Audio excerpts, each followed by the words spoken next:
Vanessa, eu já vi situações de, por exemplo, pais extremamente extrovertidos com filhos profundamente, irreversivelmente tímidos. Sim. Você já trabalhou essa questão em consultório? Sim, e aí a importância da gente também respeitar esse temperamento do outro, essa personalidade.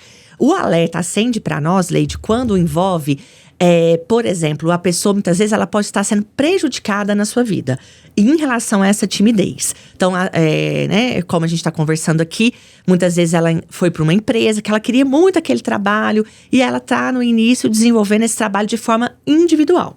Então tá indo tudo bem. De repente muda-se algo nessa empresa e ela precisa reunir com um grupo, se manifestar, dar a sua opinião ou mesmo comandar um grupo. E nisso muitas vezes ela sofre. E aí, obviamente, a terapia é algo que ajuda muito a pessoa, né? A terapia, o processo terapêutico pode ajudando essa pessoa, porque aí ela vai ter que fazer o contraponto na vida.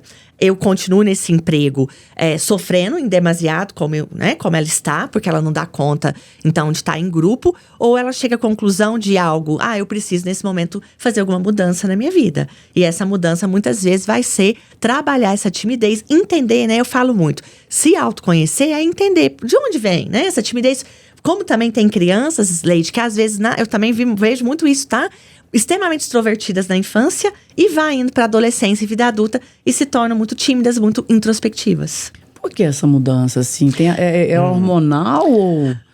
Como eu falo sempre, a gente nunca tem um fator para questões psicológicas. A gente sempre tem N fatores. E dificilmente a gente vai falar assim, foi isso, sabe? Foi isso, foi esse episódio, foi tal acontecimento. É uma conjuntura de fatores que levam a pessoa a muitas vezes deixar, né, ser muito extrovertida, depois muito tímida ou vice-versa.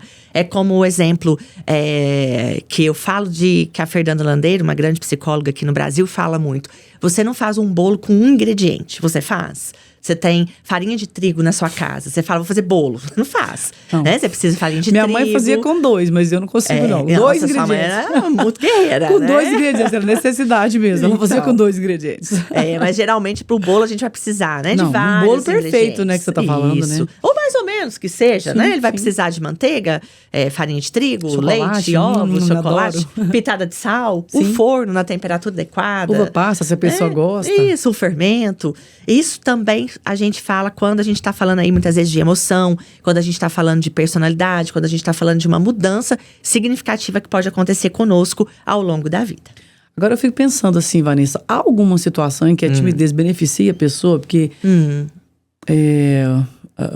assim, o lógico, o correto é pensar que a timidez vai prejudicando a pessoa ao longo da vida, né? A gente pensando na timidez que começa na adolescência, vai se acentuando ao longo da vida, mas você consegue visualizar? Eu tô te fazendo outra pergunta ao contrário. Sim. Há algum momento que a timidez... Vamos pensar juntas aqui, né? Se a gente...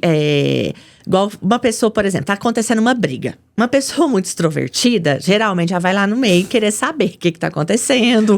Ela vai querer tirar satisfação. A extrovertida vai querer é curiosa, ajudar, né? De alguma maneira. E a pessoa tímida pode falar o quê? Eu, hein? Vou catar minhas coisas, vou sair ali de ladinho, né? Me inclua fora dessa, me né? inclua fora. Ela pode ser beneficiada. Tudo na vida, Leide, todas as nossas maneiras, né, de ser, tem benefícios e malefícios, né? E prejuízos, vamos assim dizer. Depende muito do contexto. E como eu estou dizendo, acho que o alerta para quem é muito tímido é sobre está atrapalhando a minha vida.